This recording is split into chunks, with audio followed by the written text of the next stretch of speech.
Assalamualaikum warahmatullahi wabarakatuh.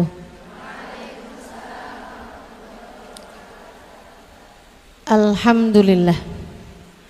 Wassalatu wassalamu ala Rasulillah Muhammad ibn Abdillah wa ala alihi wa sahbihi wa man wala.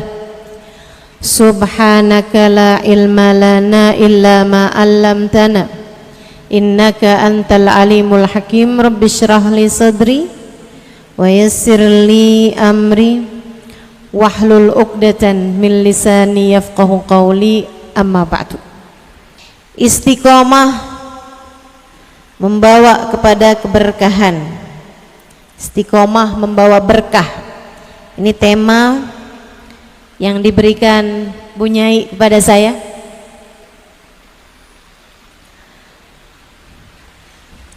Jalan lurus yang kita minta. Ihdinas siratal mustaqim. Ya Allah, tunjukkanlah untuk kami jalan lurus-Mu. Tempuhkan untuk kami. Sebab hidayah itu ada dua. Ada hidayah dilalah, ada hidayah taufik. Yang dari Allah hidayah taufik dan hidayah dilalah. Tapi yang dari manusia, kalau kita sebut Nabi Muhammad Al-Hadi, sang penunjuk jalan, sang pemberi hidayah, maka yang dimaksudkan dengan Al-Hadi dalam diri Nabi Muhammad SAW sebagai makhluk adalah yang dimaksudkan hidayah dilalah, hanya sekedar memberitahu jalan. Selebihnya innaka la tahdi man ahbabta walakinallaha yahdi man yasha. Sesungguhnya engkau wahai Nabi Muhammad tidak dapat memberi hidayah kepada orang yang kau kehendaki, akan tetapi hanya Allah lah satu yang dapat memberikan hidayah kepada yang Allah kehendaki. Kita minta dalam tiap sholat kita keistiqomahan. Ihdinas siratal mustaqim. Ya Allah, tempuhkanlah untuk saya jalan istiqomah. Mustaqim, jalan yang lurus. Lurus. Kami minta itu ya Allah kepadamu. Dari semua hal yang perlu kita mintakan kepada Allah Subhanahu wa taala, Allah meminta kita untuk membaca doa ini setiap rakaat dalam sholat kita. Dalam sholat itu yang pasti surat yang kita wajib bacakan Al-Fatihah. Dalam Al-Fatihah itu hanya ada satu doa. Doanya adalah minta keistiqomahan. Karena Allah tahu itulah yang paling penting untuk dimiliki seorang hamba. Karena Allah tahu itulah hal terpenting untuk kita memilikinya sebagai seorang hamba. Keistiqomahan dalam jalan kebaikan. Ditempuhkan oleh Allah SWT jalan kebaikan. Jadi kalau diartikan itu bukan ihdinas siratal mustaqim, tunjukkan kepada saya Allah jalan lurusmu. Karena kalau tunjukkan itu siapapun dapat melakukannya. Para nabi-nabi dapat melakukannya, menunjukkan kepada kita jalan lurus. Guru-guru kita dapat melakukannya, para dai, para ulama, para syuyukh. Itu semuanya adalah orang-orang yang dapat menunjukkan kepada kita jalan lurus. Yang kita minta kepada Allah Subhanahu wa taala bukan itu. Ihdinas siratal mustaqim, yang kita minta adalah hidayah bukan dilalah, akan tetapi hidayah taufik. Ya Allah, tempuhkanlah untukku jalan lurusmu. Keistiqomahan. Keistiqomahan dalam jalan Allah. Sebab itu hal paling penting, adik-adikku sekalian, kita perlu minta kepada Allah Subhanahu wa taala agar kita dikaruniai istiqomah dalam jalan Allah, ditempuhkan oleh Allah jalan lurusnya Allah Subhanahu wa ta'ala. Ketika Allah menyampaikan surat Al-Fatihah ini, kita doa minta tunjukin jalan lurus. Allah kemudian kasih tahu jalan lurus itu, istiqomah itu jalan yang kayak gimana. Allah nggak kasih tahu siratul Islam, Allah nggak kasih tahu siratus salah waz zakah wal a'mali salihah, nggak gitu. Akan tetapi Allah kasih tahu siratal ladzina an'amta alaihim. Ya Allah, tempuhkan untuk kami jalan lurusmu ya Allah.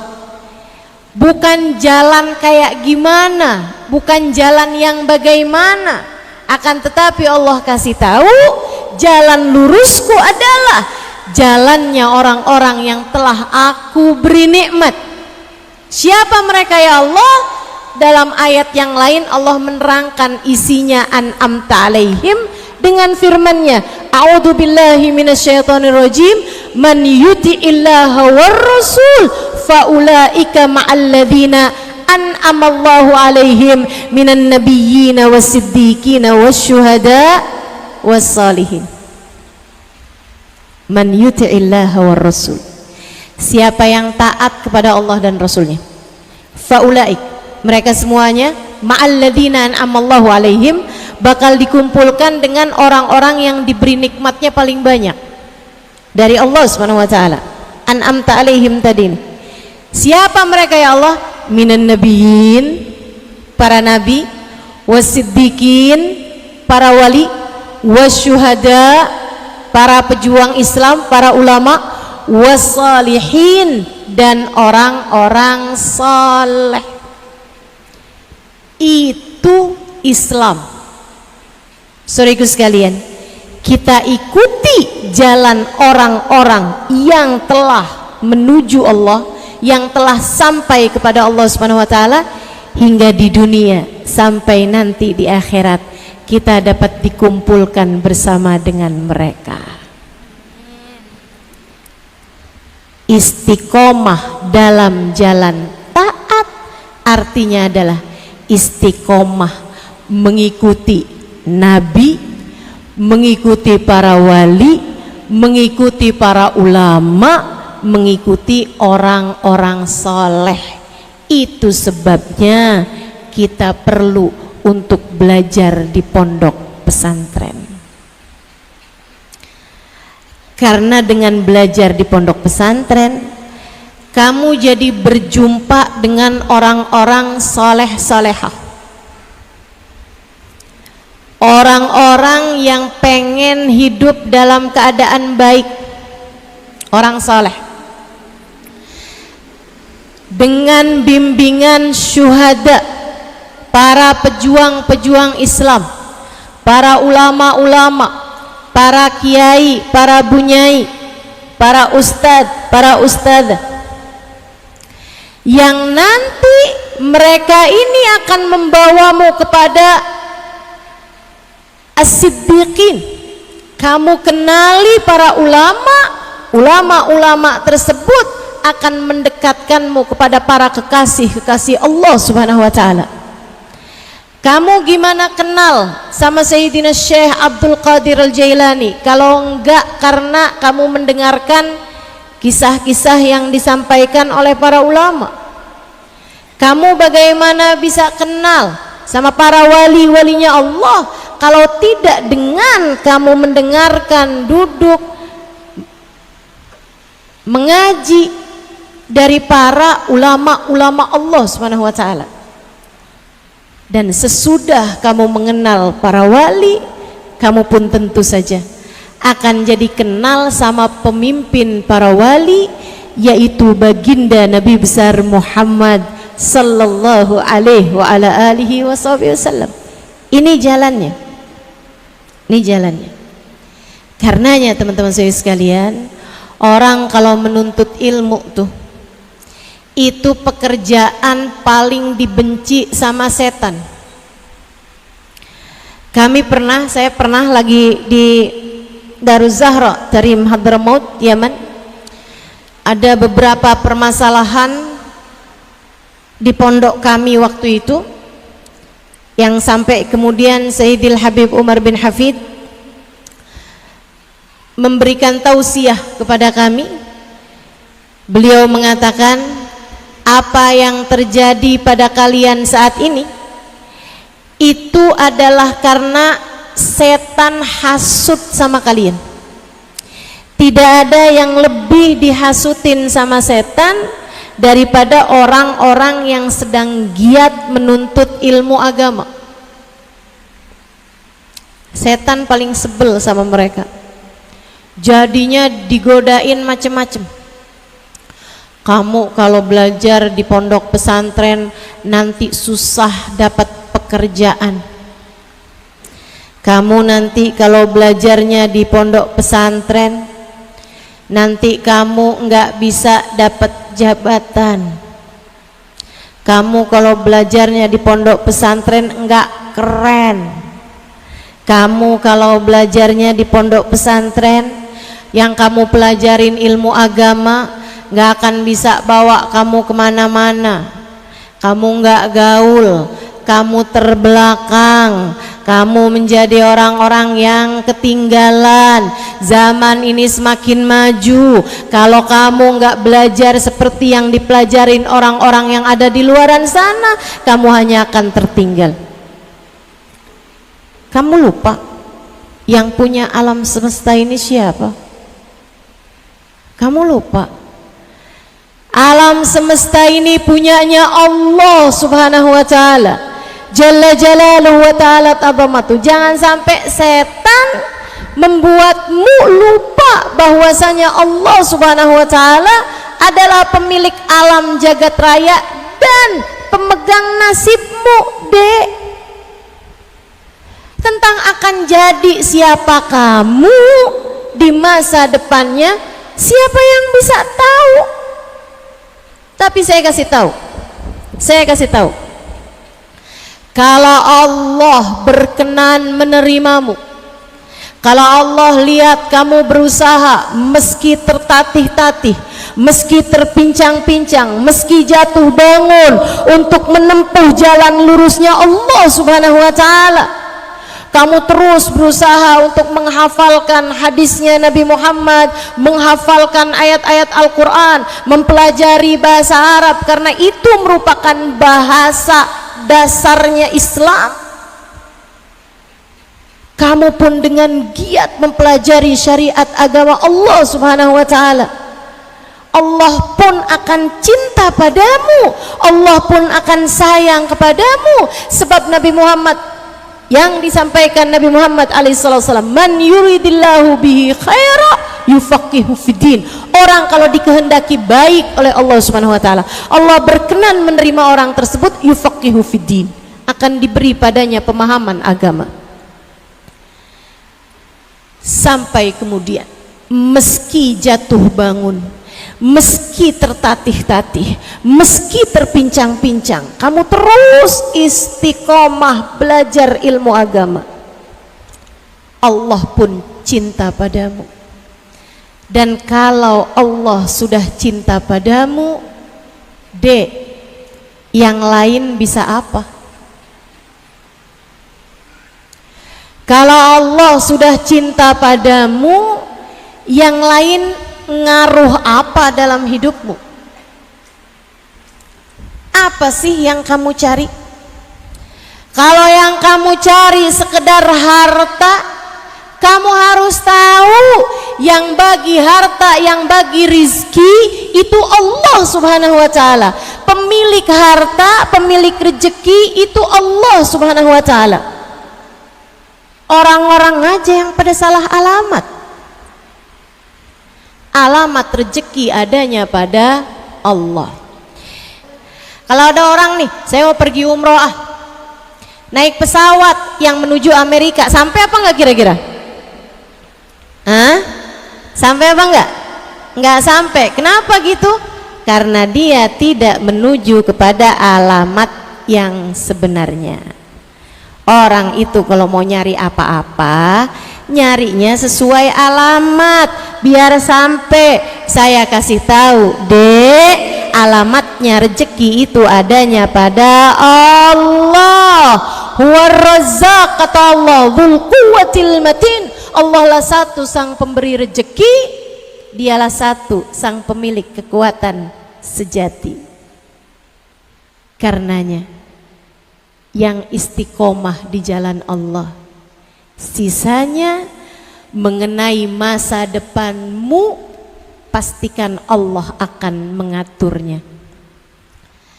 Saya ingat salah satu ucapan Mbah Mun.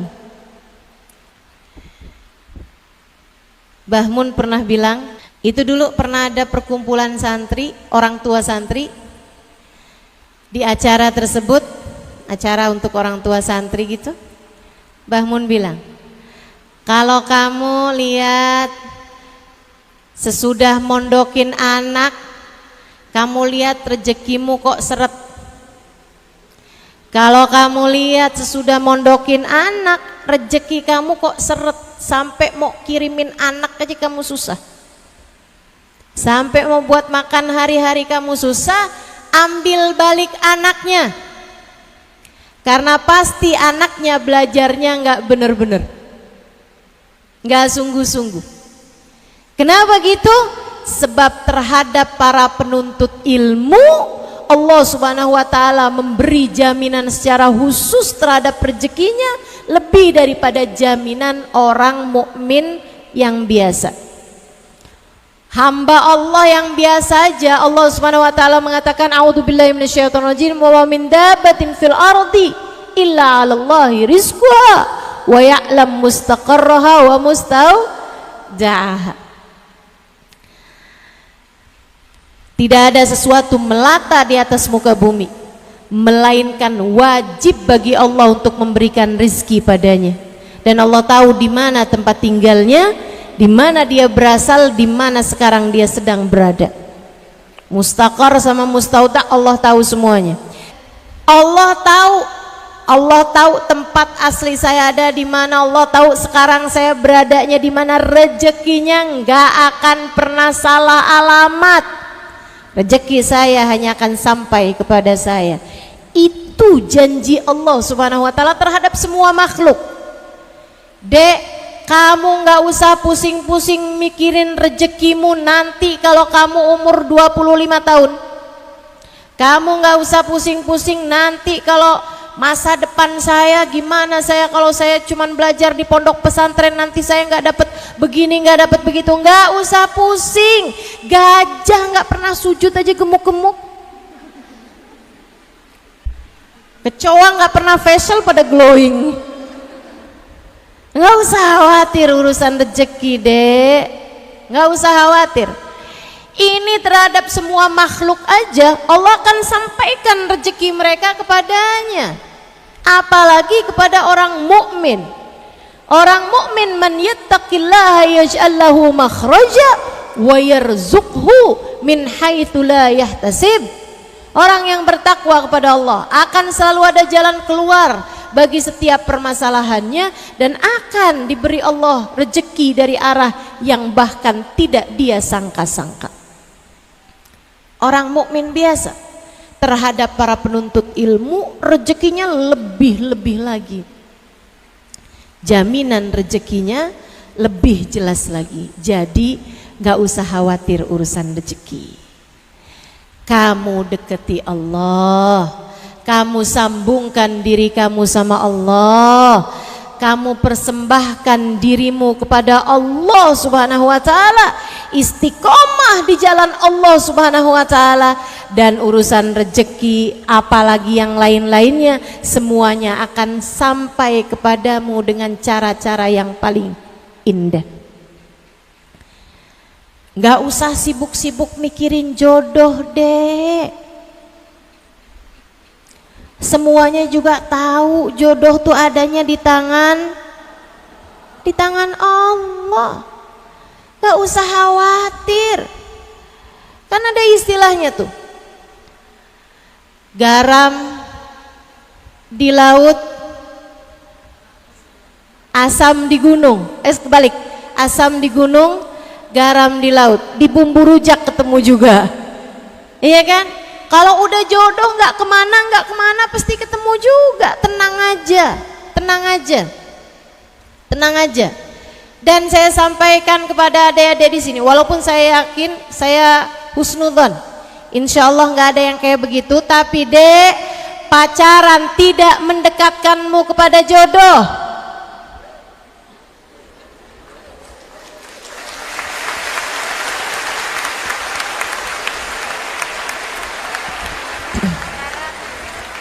Saya sih mau husnudzon ya. Saya husnudzon nih adik-adik nih nggak ada nih yang pacaran. Semoga Allah tidak menjadikan saya kecewa dengan persangkaan saya. Saya punya persangkaan santri nggak ada yang berani melakukan apa yang diharamkan Allah Subhanahu wa taala. Kamu kalau pacaran nggak mendekatkanmu kepada jodoh. Ada berapa banyak orang pacarannya sama siapa, kawinnya sama siapa? Bukan begitu? Iya. Nggak ada. Pacaran tidak mendekatkanmu kepada jodoh. Apalagi pacaran tidak mendekatkanmu kepada kebahagiaan hidup rumah tangga. Sama sekali enggak. Sama sekali enggak. Ustazah, kan pacaran biar kenal nih sama orangnya, jadi kita nggak salah pilih.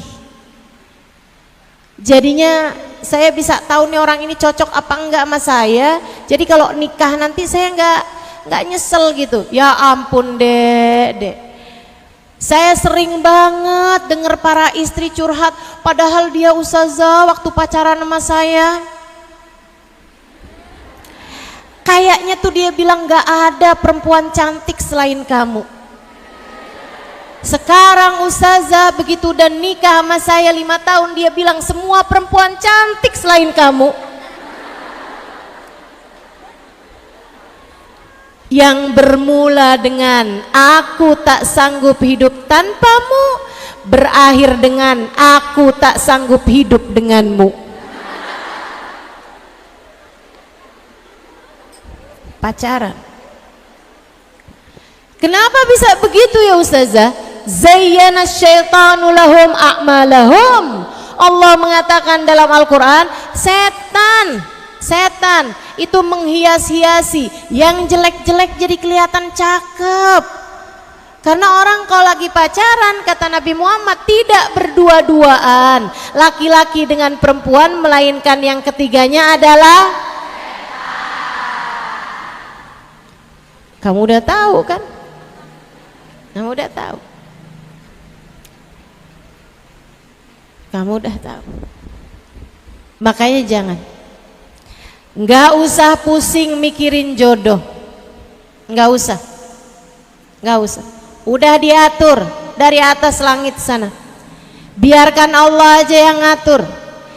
Jangan kamu libatkan setan dari sejak awal pernikahanmu. Sebab setan enggak akan mau dia untuk cabut dari sesuatu yang memang dia sudah diundang sebelumnya. Kamu setiap pacaran berduaan sama laki-laki itu kamu kok lagi ngundang setan. Kita ketemuan yuk. Kamu kirim WA ke pacar kamu. Itu yang terkirim bukan cuma nama pacar kamu doang, tapi sama setan juga. Dijawab tuh, oke, sama pacar kamu dan sama setan juga. Jadi saat berdua-duaan sebenarnya nggak pernah berdua kamu. Yang ketiganya adalah. Makanya begitu habis selesai nikah, setan yang itu sekarang berubah, tujuannya adalah untuk memisahkan keduanya. Sebab kalau orang belum nikah, setan berusaha untuk mendekatkan dia kepada perzinaan. Sementara kalau udah orang menikah, tujuan setan adalah justru memisahkan keduanya. Jangan mau begitu adik-adikku sayang, jangan aja. Udah nggak usah repot-repot urusan jodoh. Tenang aja dek, kalau udah jodohnya nggak akan kemana. Saya baru tahu mukanya suami saya sesudah akad nikah. Baru tahu saya, oh ini dia suami saya. Untung aja cakep. Saya sih nggak nyesel, nggak tahu dia. Masya Allah. Nggak pakai, jangankan pacaran, perkenalan pun nggak tahu saya muka dia kayak gimana. Dia juga nggak tahu bininya kayak gimana. Kayak beli kucing dalam karung. Teman-teman sekalian, nggak saling kenalnya udah langsung aja. Dari awal tidak kami inginkan setan untuk masuk dalam rumah tangga kami. Biarkan Allah dan Rasulnya yang ikut campur dalam rumah tangga kami. Tak kami biarkan setan mencampuri rumah tangga kami. Gitu seharusnya. Gitu seharusnya dek. Siapa yang mau nyontoh? Insya Allah. Jadi ustazah pacaran haram? Enggak. Pacaran tuh halal, sunnah bahkan sesudah akad nikah. Kalau kamu udah akad nikah, silahkan pacaran sama dia, silahkan apaan aja yang kamu mau kerjakan, silahkan. Tapi sudah akad nikah, kalau belum akad nikah jangan melibatkan setan dalam kehidupan kamu dek, jangan. Nanti hanya akan ada penyesalan dalam kehidupan kalian.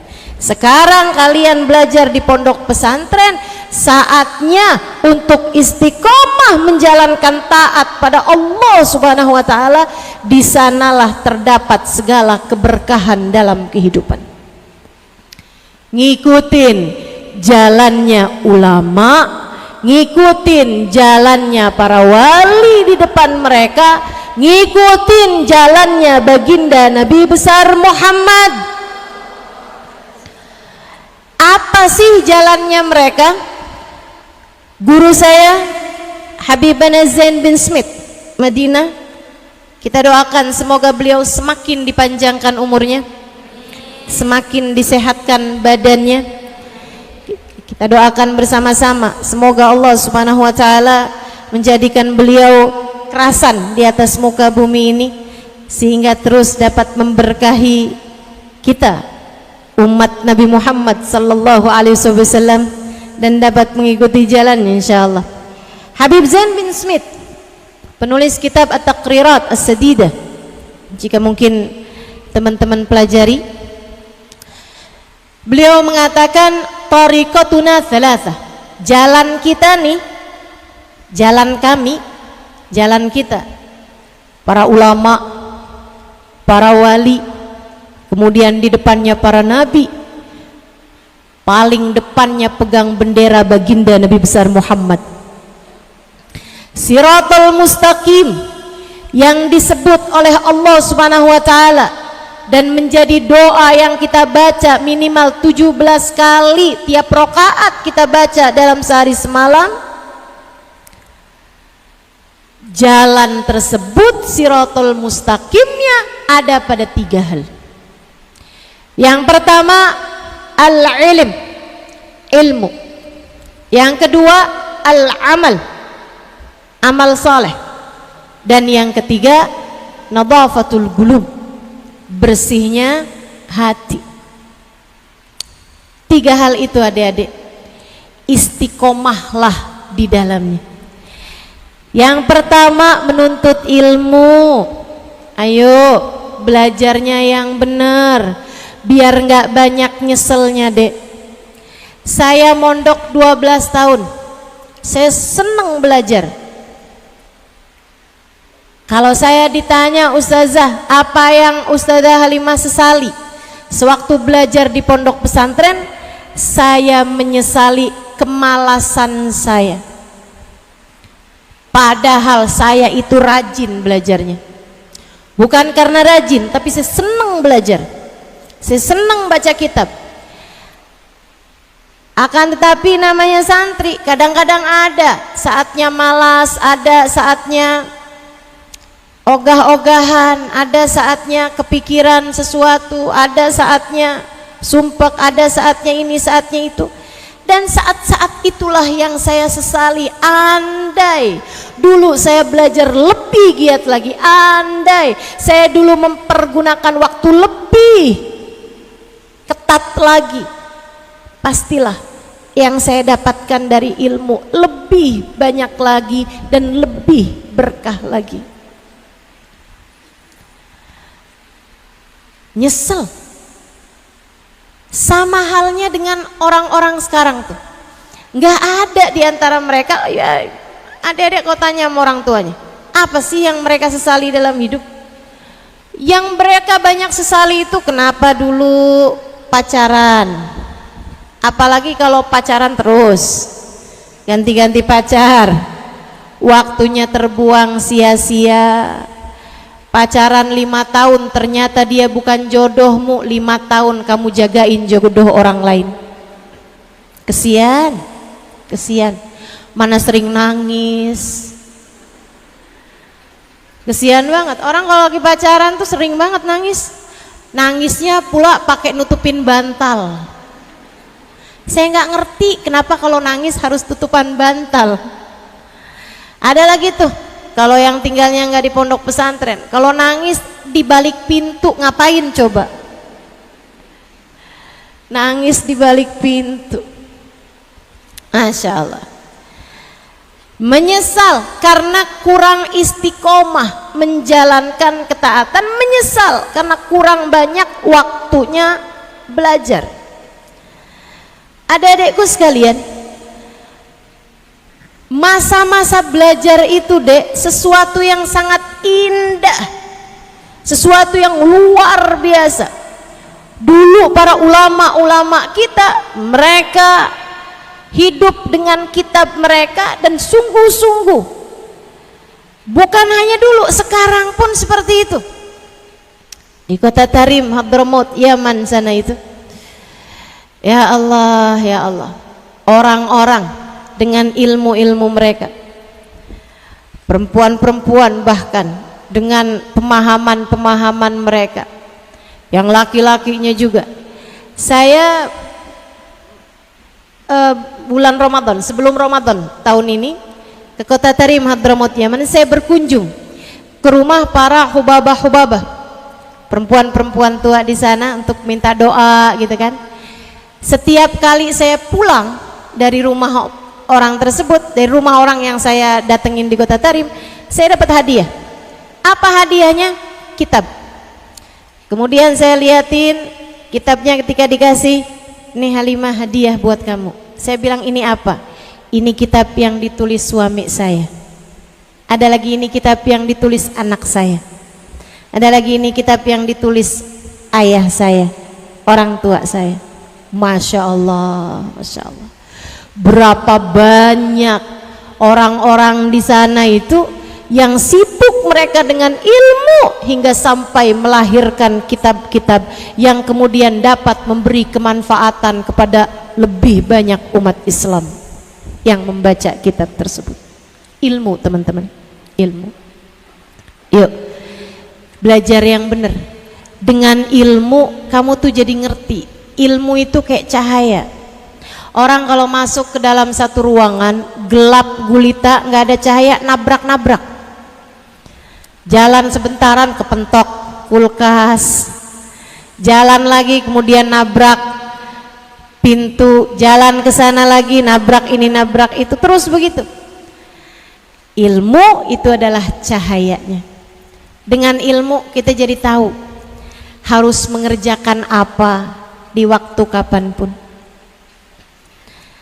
Saya banyak dikasih Allah Subhanahu wa ta'ala kenikmatan, banyak, nggak bisa saya hitung.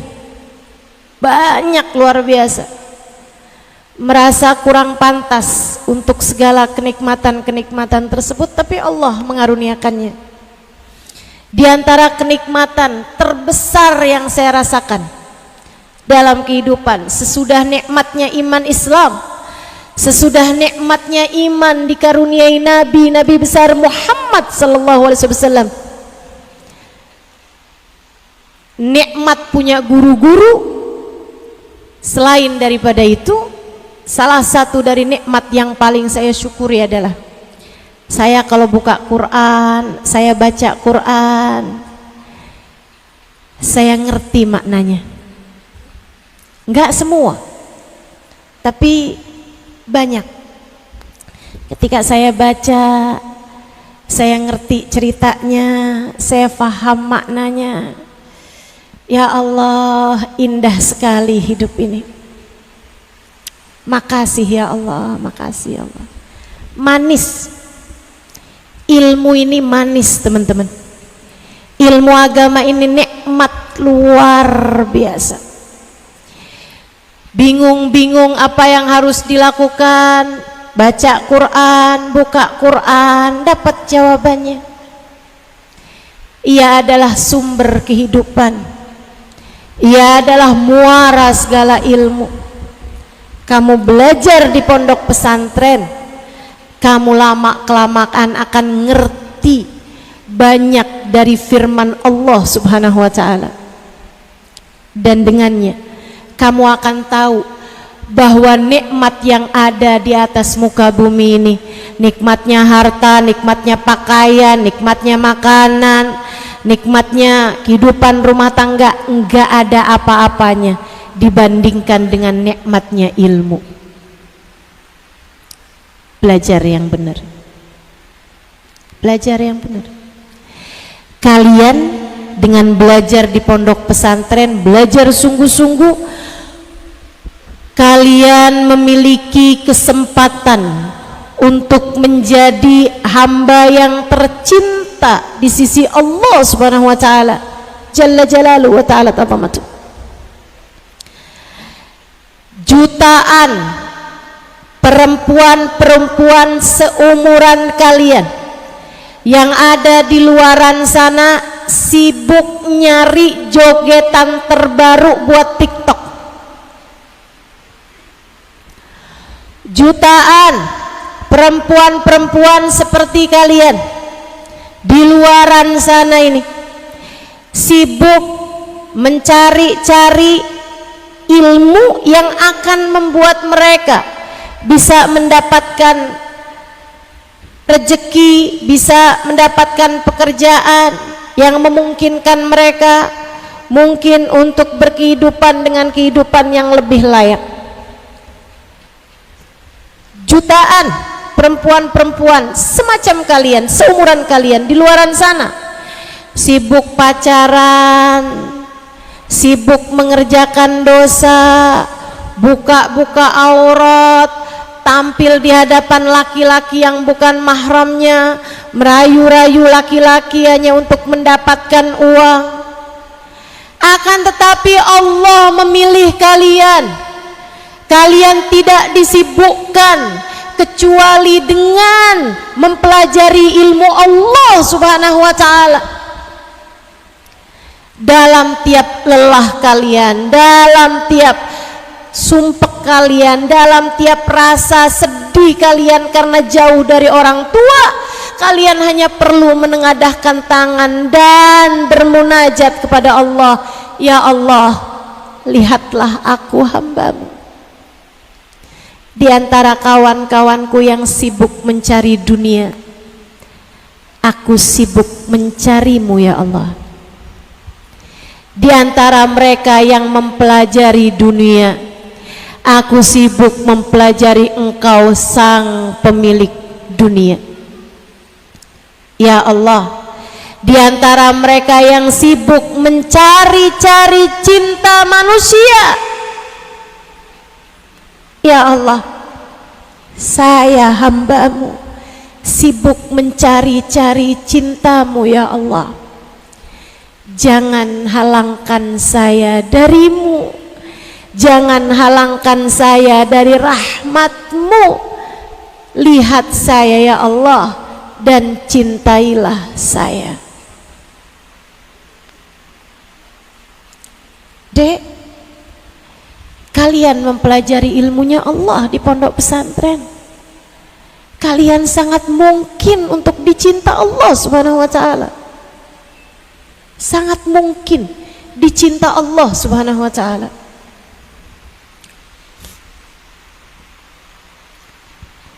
Kalian juga sangat mungkin untuk disayang-sayang sama Nabi Muhammad.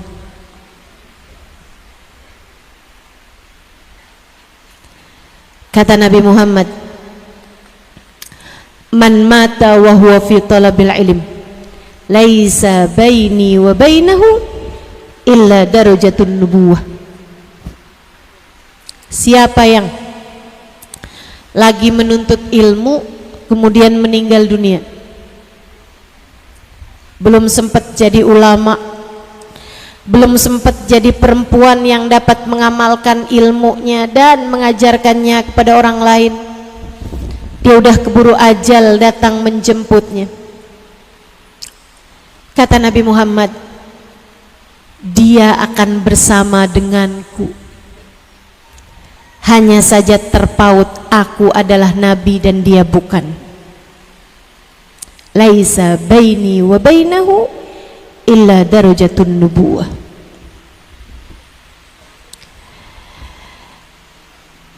Menjadi penerus Nabi Muhammad, menjadi orang yang punya cita-cita yang sama dengan cita-citanya Nabi Muhammad.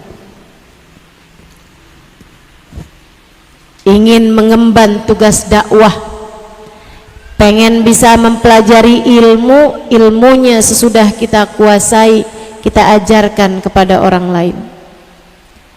Kalian layak dicinta sama Nabi besar Muhammad sallallahu alaihi wa ala alihi wasallam.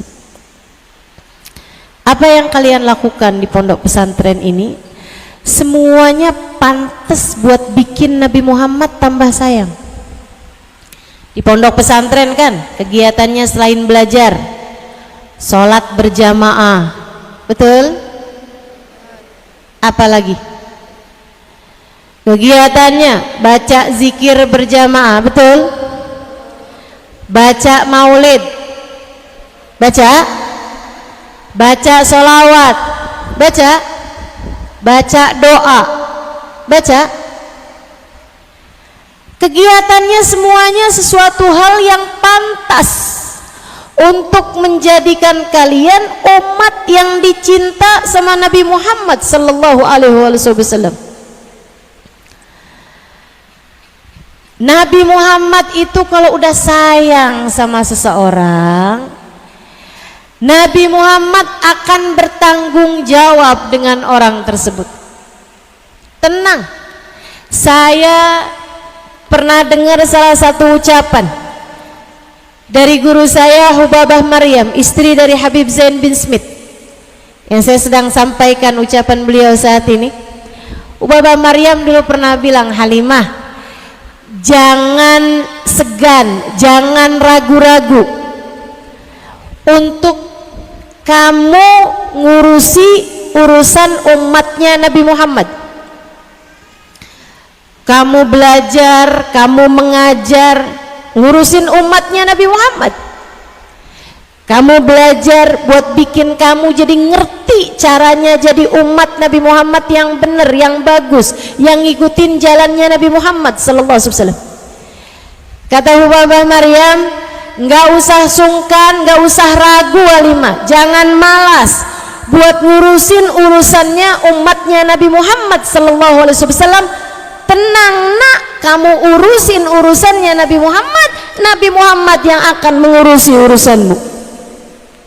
Dengan syafaat beliau, urusan kamu akan diurusi sama Nabi Muhammad. Dan beneran nggak usah ada yang dikhawatirkan teman-teman saudaraku sekalian. Kamu ada di jalan ini, jalan belajar dan mengajar, lihatlah segala urusan-urusanmu diberi kemudahan oleh Allah Subhanahu wa taala, karena kamu menjadi seseorang yang pantas disayang-sayang sama Nabi Muhammad. Kalau buat saya sih, disayang sama Nabi Muhammad, disayang sama Allah Subhanahu wa taala, saya nggak peduli orang lain mau sayang apa enggak sama saya. Disayang sama Allah, disayang sama Nabi Muhammad, saya nggak peduli pandangan orang pada saya. Maka adik-adik saudaraku sekalian, belajar yang sungguh-sungguh. Dengan kamu belajar, kamu memungkinkan dirimu untuk menjadi seorang hamba yang dicinta sama Allah, disayang sama Nabi Muhammad sallallahu alaihi wasallam. Al ulama warathatul anbiya, pewaris Nabi Muhammad sallallahu alaihi wasallam. Para ulama yang ngerti ilmu. Dan dek, jujur aja nih ya, kita nih perempuan, saya banyak bepergian keluar luar kota, bahkan keluar luar negeri untuk berdakwah, untuk bercerita tentang Islam, untuk menyampaikan tentang syariat agama ini, untuk mengingatkan orang tentang Allah, mengingatkan orang tentang Nabi Muhammad. Ada banyak sekali daerah-daerah yang kekurangan para ustadzah. Ada banyak banget tempat-tempat di mana perempuan-perempuan muslimah di sana kesulitan buat tanya, saya keluar darah tanggal sekian, apakah saya haid atau istihadah? Mereka bingung, nanyanya mesti kemana. Ada banyak orang-orang di atas muka bumi ini, banyak daerah-daerah di Indonesia ataupun bahkan di luar negeri juga, rumah tangga yang nggak ngerti suami saya ngomong kayak begini, sudah jatuh talak atau belum, dan mereka nggak ngerti mesti nanyanya ke siapa. Akhirnya ada banyak orang-orang yang nggak punya ilmu, kemudian menjadi pembicara, menjadi penceramah, yang akhirnya kemudian dianggap sebagai ustadz, dianggap sebagai ustadzah. Orang-orang bertanya kepadanya, dia pun menjawab karena malu ketahuan tidak berilmu. Fa'aftau fadallu wa adallu, mereka memberi jawaban yang salah, sesatlah orang-orang, dan di orang-orang tersebut juga menyesatkan orang lain. Kesalahan umat ini adalah karena kurangnya orang-orang berilmu yang menyampaikan sesuai dengan ilmu. Ayo dek, ayo, yuk kita bantuin dakwahnya Nabi Muhammad, kita bantuin agama Allah Subhanahu wa taala. Intan surullah yansurkum, kata Allah Subhanahu wa taala, kamu tolong agama Allah, Allah tolong kamu, nggak usah ragu-ragu. Jangankan harta apapun Allah Subhanahu wa taala memenuhinya selagi kamu mengikuti jalannya Allah Subhanahu wa taala dalam urusan menyampaikan ilmu Allah kepada hamba-hamba Allah. Jangan tunda waktu, belajarlah sungguh-sungguh, belajarlah sungguh-sungguh ilmu. Yang kedua, istiqomahnya tuh selain daripada ilmu juga amal. Kamu udah tahu ilmunya, amalin, praktekin, jangan tinggal, jangan tinggal.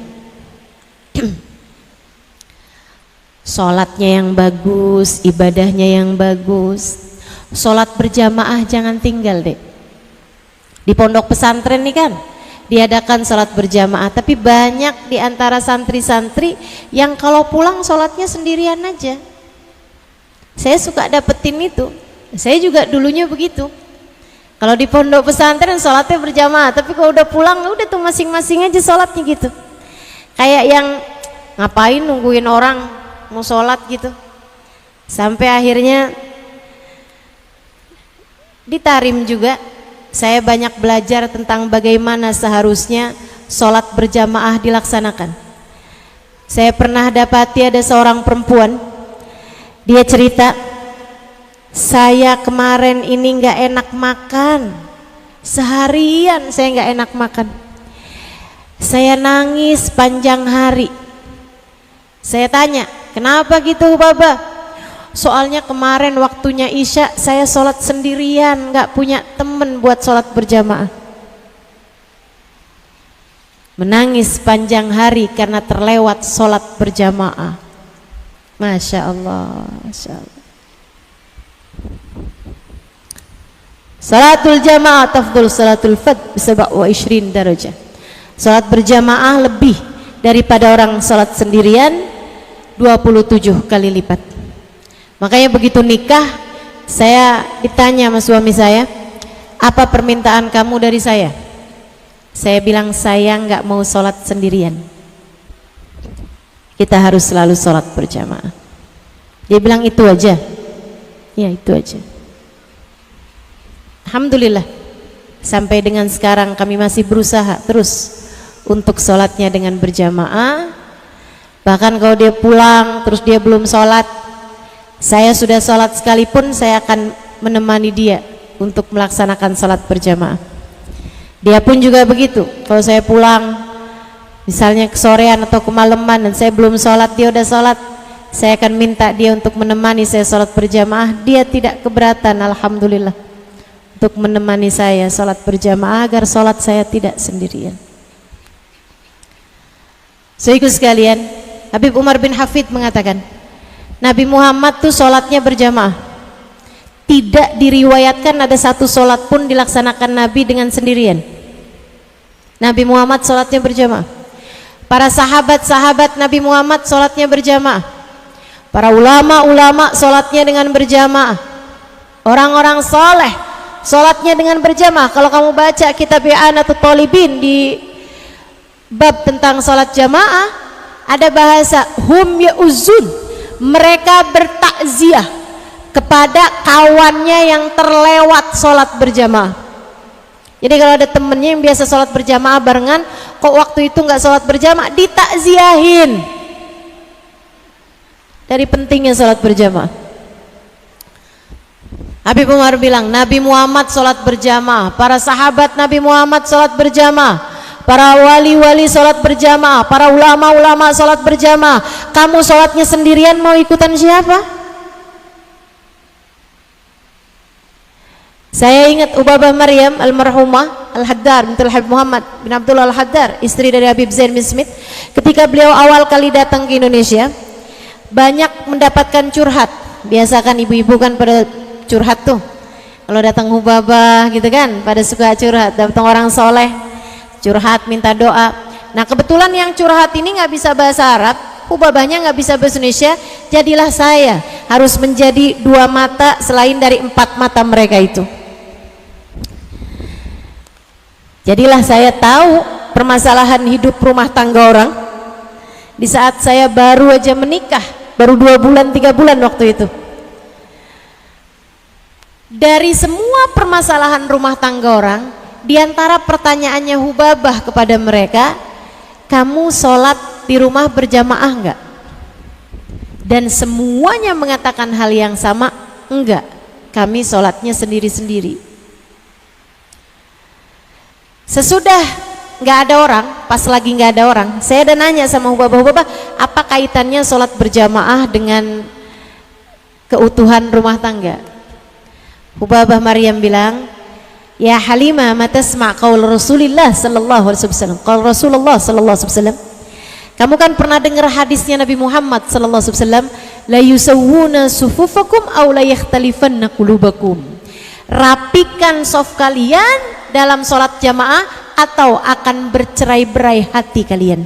Jika sholat berjamaah safnya nggak bener aja, hati bisa bercerai-berai, bagaimana pula dengan orang yang tidak mengerjakan sholat berjamaah? Hatinya sulit bersatu. Lagi pula kalau kita nih pondok pesantren di rumah sholatnya berjamaah, Allah akan pandangnya sebagai satu kesatuan. Dan sering saya sampaikan kepada para istri di luaran sana, ini kan juga walaupun saya nggak doain cepet-cepet, Tapi saya berharap semuanya juga nanti kelak akan menjadi istri-istri, akan menjadi istri. Kok nggak ada yang amin ya? Dari seorang laki-laki yang soleh insya Allah. Dan dia dapat menjadi istri yang solehah insya Allah. Para istri yang ada depan-depan saya ini, harap simak dengan baik ini ucapan dari orang-orang soleh, solehah, para guru-guru saya. Orang kalau udah sholatnya berjamaah suami istri atau mengerjakan ibadah-ibadah yang lain bersama-sama, suami istri sedekah barengan, suami istri tahajud di waktu malam, suami istri zikir bersama, suami istri baca sholawatan bersama gitu. Orang yang bersama-sama dalam kebaikan, Allah akan memandangnya sebagai satu kesatuan. Maka mereka yang mengerjakan ibadah bersama-sama akan disatukan hatinya oleh Allah Subhanahu wa taala. Dan ingat-ingatin ucapan saya, suami istri yang sholatnya berjamaah, hatinya akan disatukan Allah, dan yang dipersatukan oleh Allah tak ada kekuatan manapun yang dapat memisahkannya. Ingat-ingat itu.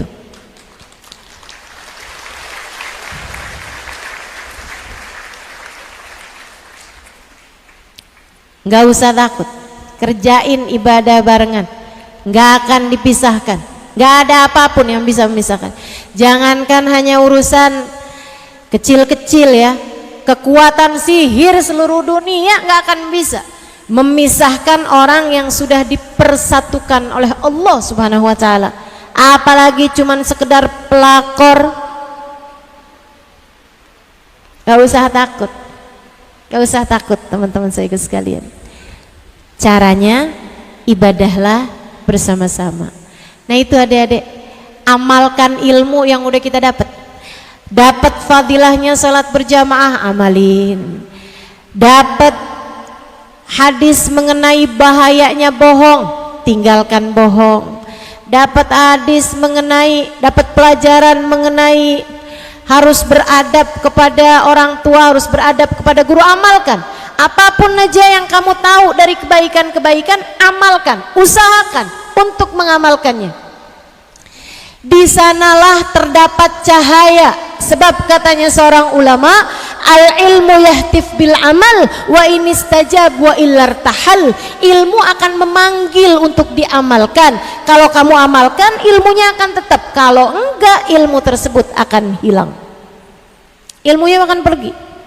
Ilmunya bakal pergi kalau kamu tidak berusaha untuk mengamalkannya.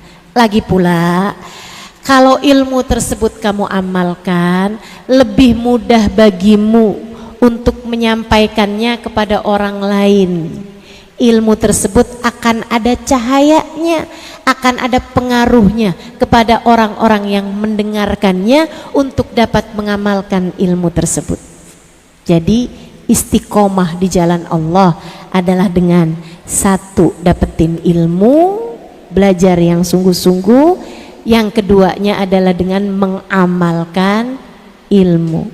Yang terakhirnya, bersihkan hati.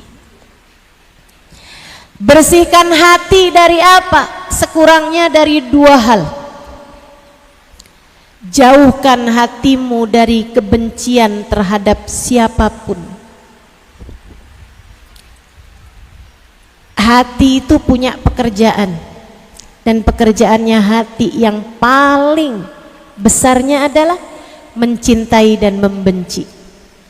Karenanya yang harus kamu ingat-ingat dek, nomor satu, hatimu itu dijagain. Jangan biarkan kebencian terhadap siapapun mengotori hatimu.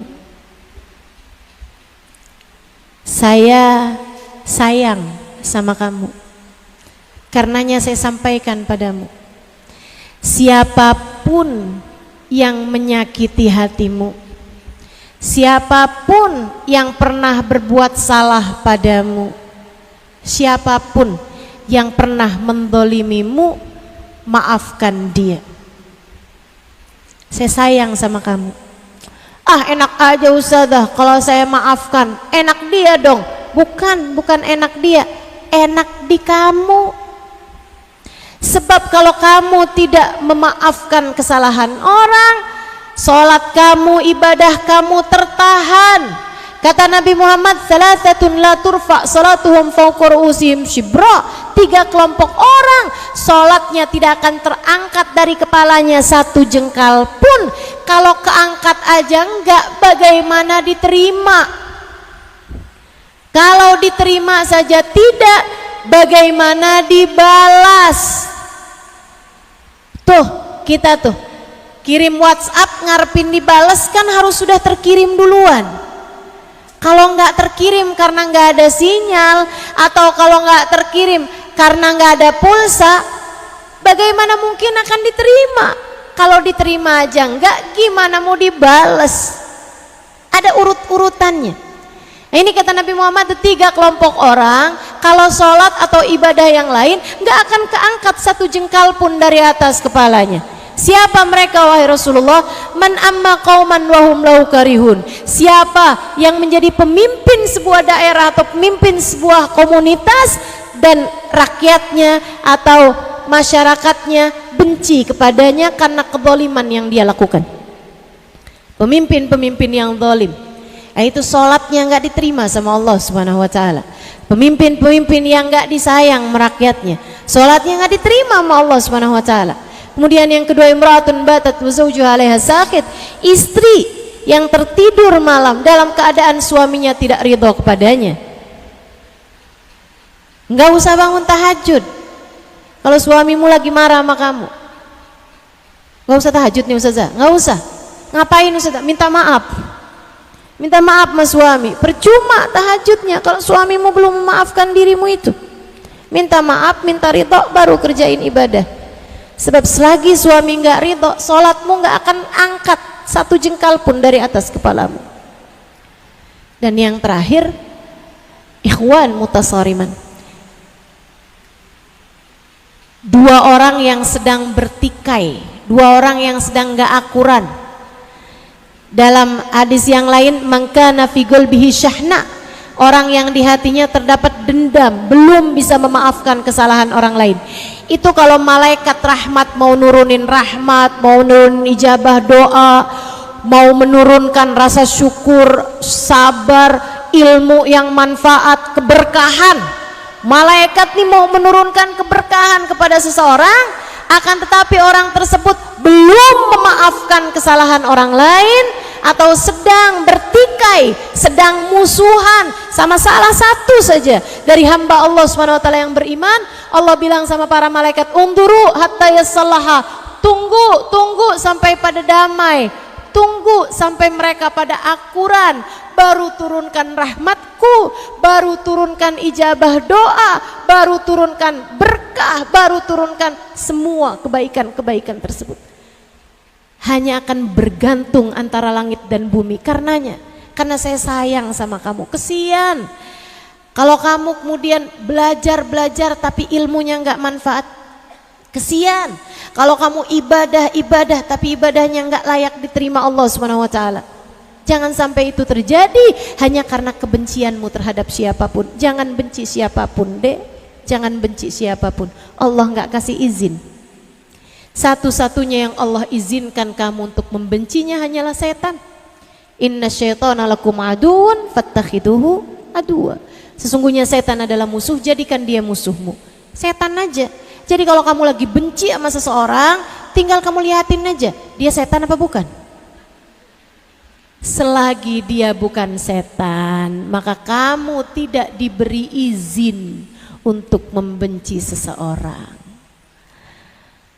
Seperti apapun kesalahannya, maafkanlah.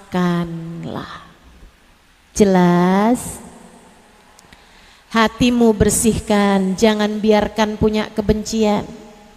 Ustazah, saya emang gak ada yang saya benci nih dari santri-santri, tapi Ustazah, saya tuh benci banget sama ibu tiri saya. Jangan benci siapapun. Tidak siapapun. Ingat, tidak ada kejadian apapun di atas muka bumi ini kecuali dengan izin Allah, kecuali dengan takdir Allah. Kalau kamu tidak memaafkan kesalahan orang, itu sama saja dengan kamu tidak percaya dan tidak ridho dengan takdirnya Allah. Siapa yang gak ridho sama takdirnya Allah, Allah pun tidak ridho kepadanya. Man radiya falahu ridho, kata Nabi Muhammad, wa man sakhita falahu sukhut. Siapa yang ridho kepada keputusan Allah, Allah pun ridho padanya. Siapa yang murka kepada keputusan Allah, marah, protes, gak terima sama takdirnya Allah, Allah pun marah kepadanya. Jangan biarkan hatimu terkotori dengan kebencian. Dan yang terakhir, kalau kamu kepengen hatimu bersih, hatimu indah, cintai hanya yang semestinya dicintai. Taruh dalam hatimu rasa cinta kepada yang semestinya dicintai. Siapa ustazah? Allah nomor satu. Kemudian yang keduanya yang Allah sebutkan dalam ma'alladzina an'amallahu alaihim minan nabiyyina wassiddiqina wasyuhada wassalihin. Cintai Allah dan cintai siapapun yang dicintai oleh Allah. Cintai Allah dan cintai siapapun yang dicintai sama Allah. Cintai Allah dan cintai orang karena Allah. Cintai Allah, kemudian cintailah kedua orang tuamu karena Allah. Cintai Allah, cintai suamimu nanti, bukan suami orang, karena Allah. Cintai, bagi para ibu yang punya anak, cintai anak-anakmu karena Allah. Cintai menantumu karena Allah. Cintai mertuamu karena Allah. Cintai kakak adekmu karena Allah. Cintai teman-temanmu karena Allah. Cintai guru-gurumu karena Allah. Cintai siapapun yang dicintai oleh Allah. Cintai para ulama-ulama karena Allah. Cintai para ustadz, para dai, para kiai, para bunyai, para ustadzah karena Allah Subhanahu wa taala. Cintai para sahabat Nabi Muhammad. Cintai keluarga Nabi Muhammad. Dan lebih daripada itu semuanya, cintai manusia paling tercinta di sisi Allah, baginda kita Nabi besar Muhammad sallallahu alaihi wa ala alihi wasallam. Cintai Nabi Muhammad. Fa innahu nurullah qad ja'akum nurum minallah. Telah datang kepada kalian cahaya dari Allah, namanya Sayyiduna Muhammad, cahayanya Allah. Hati kamu, kalau kamu taruh di dalamnya rasa cinta kepada Nabi Muhammad, hati kamu akan menjadi hati yang bercahaya. Hati kamu akan menjadi hati yang bercahaya. Tiga hal ini kalau kamu lakukan, kamu akan menjadi seseorang yang hidup penuh dengan keberkahan. Istiqomah di dalam tiga hal ini akan menjadikan hidupmu penuh dengan kebahagiaan, keselamatan, keberkahan dari Allah Subhanahu wa taala. Ziyadatul khair, tambahnya kebaikan dalam segala hal. Itu maknanya berkah. Saya nggak punya ilmu banyak, tapi saya merasa ilmu saya berkah. Saudaraku sekalian yang saya muliakan, berkahnya sesuatu itu menjadikan sesuatu tersebut indah. Sayyidah Fatimah usianya ketika meninggal 29 tahun. Tapi lihat bagaimana keberkahan umur menjadikan Sayyidah Fatimah, innaki sayyidah nisa ahlil jannah, sungguhnya engkau wahai Fatimah adalah pemimpin wanita surga. Segala sesuatu kalau berkah jadi indah. Kamu pengen hidup kamu penuh dengan berkah, istiqomahlah. Kalau kamu ditanya istiqomah dalam hal apa, dalam tiga hal yang telah tadi saya sampaikan, Yang pertama tadi apa, Dek? Yang kedua apa tadi? Amal saleh. Dan yang terakhirnya bersihnya hati. Istiqomahlah di dalam 3 hal tersebut, maka kamu akan lihat keberkahan akan mengiringi langkah kehidupanmu dimanapun saja kamu berada. Saya akan mendoakanmu adik-adikku sekalian, dan juga punya ibu nyai. Mari kita doa bersama. Kita minta pada Allah SWT, semoga Allah berkenan memandang kita dengan pandangan kasih sayangnya. Semoga Allah SWT berkenan untuk menempuhkan kepada kita jalan lurusnya. Semoga Allah SWT berkenan menyertakan kita dalam rombongan hamba-hamba terkasih di sisinya. Semoga kelak di hari akhirat nanti Allah menjadikan kita ada dalam barisan umat yang akan masuk ke dalam surga Allah, di belakang baginda kita Nabi besar Muhammad sallallahu alaihi wa ala alihi wasallam, di belakang para wali-walinya Allah, di belakang para ulama-ulama Allah subhanahu wa ta'ala. Semoga kita ada dalam rombongan mereka, sebagaimana semoga di atas muka bumi ini Allah subhanahu wa ta'ala menempuhkan untuk kita jalan lurus mereka, insya Allah. Kita minta pada Allah subhanahu wa ta'ala agar Allah mengaruniakan untuk kita ilmu seperti ilmu mereka. Kita minta pada Allah subhanahu wa ta'ala, semoga Allah karuniakan kepada kita amal soleh sebagaimana amal soleh mereka. Kita juga minta pada Allah subhanahu wa ta'ala, semoga Allah karuniakan kepada kita hati yang memiliki rasa seperti mana rasa mereka ketika hidup di atas muka bumi ini. Rasa hatinya Nabi Muhammad, rasa hatinya para wali-walinya Allah, rasa hatinya para ulama-ulama Allah subhanahu wa ta'ala. Semoga Allah mengaruniakannya pula untuk kita sekalian, insyaallah.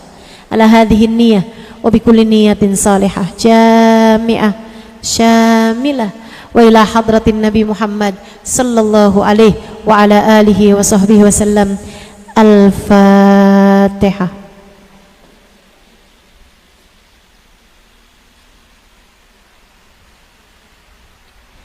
Iyyaka na'budu wa iyyaka nasta'in, ihdinas siratal mustaqim, siratal ladzina an'amta 'alaihim ghairil maghdubi 'alaihim waladdallin. Amin. Allahumma bihaqqil Fatihah, birmatil Fatihah, barakatil Fatihah, taftah lana abwabal khair, tu'amilana mu'amalata ahlal khair, takfina min jamil fitan wal mihan bu'us wa dhair. Innaka wali kulli khair, mutafaddil bi kulli khair birahmatika ya arhamar rahimin. Allahumma inna nas'aluka ziyadatan fid din, barakatan fil umur, wa sihhatan fil jasad, wa sa'atan fil rizqi, wa taubatan qabla al maut, wa maghfiratan ba'dal maut, wa afwan indal hisab, wa amanan minal adab, wa nasiban minal jannah, wa razuqna an-nadhar ila wajhikal karim. Allahumma afina min balaik, wa uzi'na syukra na'maik, wa adikna barda afwik wa halawata munajatik. Allahumma inna nas'aluka minal uquli awfaraha, wa minal adhani asfaha, wa minal a'mali azkaha, wa minal akhlaqi atyabaha, wa minal arzaki adzalaha, wa minal afiyah akmalaha, minad dunya khairaha, wa minal akhirah na'imaha, bihaqqi sayyidina Muhammadin sallallahu alaihi wasallam.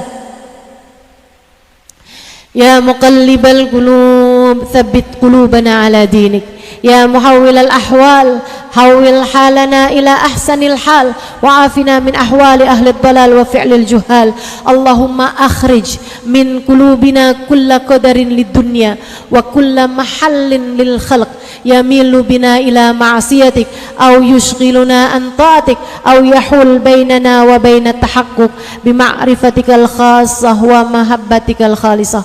Allahumma ij'al jam'ana hadha jam'an marhuma wa tafarruqana min ba'dihi tafarruqan ma'suma, wa la taj'alillahumma lana wa la fina wa la ma'ana syaqiyan wa la matrudan wa la mahruma.